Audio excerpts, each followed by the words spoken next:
This is Changemakers with Katie Gore, finding the right solutions for the affordable housing community. This week's Changemaker is Ned Williams, Executive Vice President at the Michaels Organization. Under Ned's leadership, Michaels has become an innovator in developing attainable housing solutions for the workforce. Ned brings a wealth of experience and passion for creating communities where people of all incomes can afford to live. Most recently, Michaels partnered with Disney on a groundbreaking attainable housing development in Florida, and we'll get into that in a minute. But first, Ned, welcome to the podcast. Thank you, Katie. I'm glad to be here. I am glad you're here, and I first want to start by having you give us a bird's eye view of exactly what the Michaels Organization is and how you guys are achieving your mission. Would you like to start from there? Sure. We started as an affordable housing company. We're based in Camden, New Jersey, right outside of Philadelphia, and our first projects were there. And we still own and operate projects we built literally in the 80s. We're now in about 39 states. We have about 75,000 units under management. And from affordable housing, we have branched out to now we have a large military housing portfolio. We have a large student housing portfolio and a little bit of workforce and market rate. But that's the area we're really trying to grow in right now. I was going to ask what your footprint was, but 39 states, that's a massive footprint. My group alone goes from, I have people in Hawaii, people in Boston, people in Florida, people in Texas. I mean, I'm on a plane a lot, but it's a fun time to be doing this. 75,000 units. What factors play a role in where you're going and how you're expanding when you look at that footprint? That's a great question. It depends on what we're doing. If it's something like student housing, for example, or military housing, we're usually responding to requests or proposals from people. And when we get one, we look at it, say it's in California. We have to decide, do we have a presence there? And with 39 states, we usually do. There's some places that we don't. We have to, if we're going to do that, it has to be of enough size that we're like, we can plant a flag there and we can build from that. But if it's a place that's an established market for us, like San Diego or Boston or New Jersey, obviously, then we can. It's a pretty easy decision to keep going. But there's a lot of places when we start looking at workforce housing and some market rate product. It's looking at places where the math works. It's hard to do deals right now, as I'm sure you've heard. The interest rate environment, it just makes it tough. I mean, it was designed to slow guys like us down. And it's working, but you can get creative and do it. But what we're looking at are places where construction costs are still relatively low, rents, and where projects will pencil. So how did you guys get started way back in the day in Camden? What was the motivator or the actual person who started you guys first off? What's your heritage there? Our founder is a gentleman named Mike Levitt. He was an accountant. He was a CPA in Philadelphia and had some clients that were investing in this new program that the government had put out called the Low Income Housing Tax Credit Program. And it's become, the HUD put out, that's become one of the most successful housing programs the federal government's ever done. And so Michael Levitt and a friend of his, who's also named Michael, they decided they would try one on their own. And they did. And they needed a name. And this is sort of like you hear these bands that have these goofy names. This is where the Michaels organization came from. It was two guys named Michael. So why don't we just call it, we got to write something down and this thing's due in 10 minutes. Let's just call ourselves the Michaels organization. So and then oddly enough, all these years later, the other Michael dropped out fairly early. So Michael Levitt, our founder, saw the program and had the vision to do it. And he's an interesting man. He's in his 90s. He's still with us, but his fingerprints are all over this organization. And he gives back a lot. He's very generous, and we're a mission-driven company. I mean, our company motto is communities that lift lives, and giving back and, doing well by doing good is, these are things that mean something to us, and providing housing for people who need it. We don't do any for sale stuff. We're not building luxury condos or anything like that. We're building housing for working folks and for our military and for our students. It's amazing to think of how one person, or two in your case, really pushes the envelope for creating communities and providing affordable housing, all from one original vision, isn't it? Absolutely. Yeah. So I read an article where you guys were talking about attainable housing. That's not something normally that we think of when we think of affordable housing, but I like how you guys reframe this and what you're doing. Explain some of that for us. The way we define it is, so when you talk about a true, what we would call big A affordable, that's in the when you look at the area median income bands, HUD would define that as 50% area median income up to 80%. And those are the people that you're targeting. They would define workforce housing as 80 to 120. And that's kind of where and we can go a little bit lower, a little bit higher, depending on where, and have some examples of that in the country we are. But that's how we're defining attainable housing. We're not, the important distinction is that we are not asking for any federal subsidies. Like, we're not asking for LIHTC credits.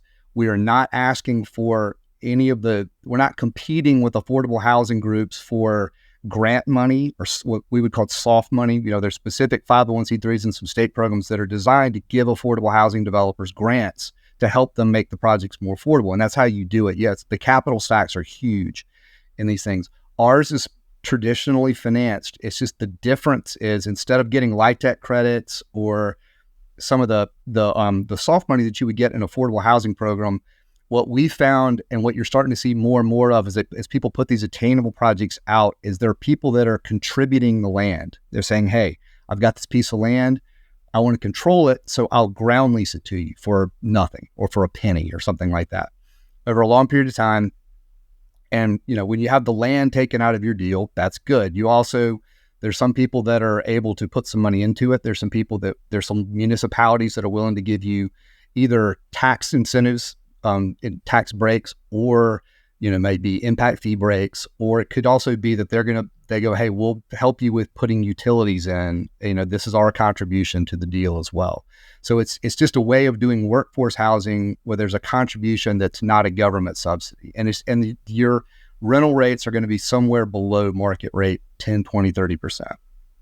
There has been so much conversation in the last few years about workforce housing and really turning attention to what is needed in that area.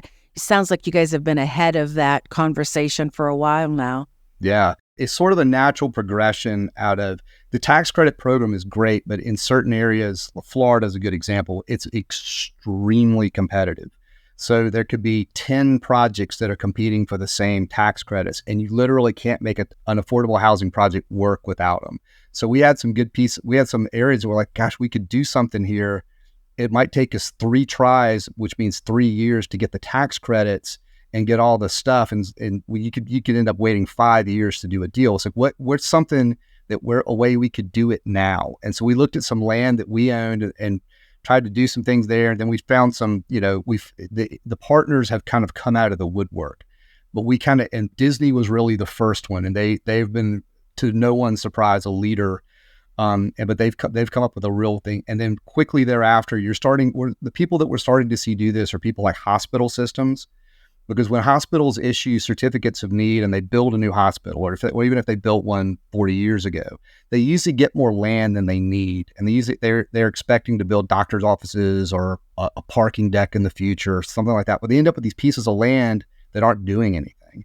And like, hospitals are good. So we're doing one with a project with the Tampa General Hospital right now. We're talking to a few other hospitals as we speak, but their biggest problems are retention. They're trying to recruit and retain. And it's not neurosurgeons that they're just fine. It's the people, it's the worker bees in the hospital. It's the folks that, it's some of the nurses and some of the administrative staff and the janitorial stuff. Those are the people that can't afford usually to live around where the hospital is. And they're the hardest to recruit and keep. So what they're asking us to do is build housing for them. And we'll give you a piece of land and we'll drive, these people to it. So usually demand's not a problem. And it's been a real success. It's such a great strategy for retention, like you mentioned, but it's also reducing commutes. It's reducing frustration. Like, there's so many other work wins for the employees to be able to have, set rents, close proximity, all of those other eases. And so it's a brilliant strategy, but it's also creating more housing for people who can afford it. So very good move on your part. It also eliminates one of the biggest, like with that project in particular, because it's literally like a block from the hospital. one of the biggest complaints that you hear, and rightfully so, with any multifamily housing is from the neighbors is, I don't want traffic to increase. Well, if you're walking to work, you're actually decreasing traffic because these people aren't commuting in. They're coming into the areas where they live. So it's a win in a bunch of ways, including for the people who live there already. Let's talk about Disney. You mentioned that it's one of the major moments, and you've gotten a lot of media attention about this. Tell us what the specifics are, how the collaborative process went, and the vision, and all of the details related to that. So about 2 years ago, Disney put out a request for proposal, and they sent it to basically the top 20 affordable housing developers in the country, and we competed for it and won. It's an interesting project.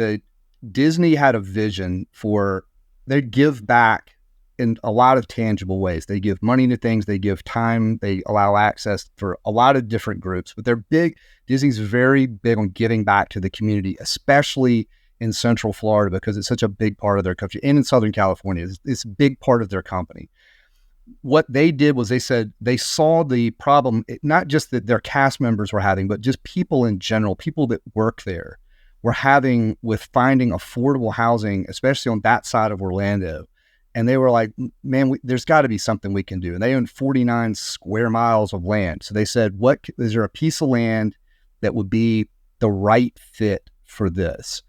And they identified a piece of land that is an extremely valuable piece. I'm not going to tell you a number, but it's 120 acres, about 75 of which are developable. It's many millions of dollars if you had to buy it. So they gave up a piece of land, and they are truly contributing. Disney, I just want to make this clear, Disney is making no money on this, literally $0 on this. They are doing this to give back, and that they are contributing the land. So it's a long-term ground lease for no money, and they've been wonderful to work with. The group that we're working with are the Imagineers. These are the people that are the people who come up with the ideas for movies and TV shows and their animated series, as well as the physical parks. And they do all these. When they do Star Wars, right, those were Imagineers that did that. And it's kind of an all-encompassing group. But we worked with them initially, and they said, look, they were great. They go, we know how to build theme parks, and we know a lot about the hospitality business. We know a lot about restaurants and hotels. We don't know a lot about housing. And they've let us be the expert on that. Now they have some opinions, but it's much more. They've been more they're really helpful. They go, one of the cool things they did is when we had come up with a site plan, they gave it to their Imagineers in California who had not touched this at all, and it was kind of intentional, and kind of said, this is this thing we're doing in Florida. You've never seen this before, because it's a big project. It's over 1,300 units, and we're dividing it sort of into neighborhoods. And they said, look, how do we make this thing unique and distinctive, and kind of put the Disney spin on it? And the Imagineers came back and they did this whole presentation where they had like sort of each neighborhood had a name, and it was unique, and it had little Easter eggs of Disney. Like, it's not like Pinocchio Lane or something like that, but there's little hints. If you know the stuff well, you'll see it in there. And it was really creative, obviously, what they did, and they're fun people to work with. And we've worked with their capital projects people, their governmental affairs people, just everybody you can imagine. And it's been a fantastic process. 1,300 units, that's a major dent, and the prices in that area have just gone through the roof. And so what a way to lock some of that down. Is there a set term that there's an expectation, as far as the parameters, the longevity of the project? Is there a year assigned to it? Like sometimes you see in other communities that have, different mortgaging and, different sort of lending pieces to this. Is that the same there? It's a long-term lease. I can't really talk about a lot of the details, but it's the kind of lease you would expect. I mean, it's many decades.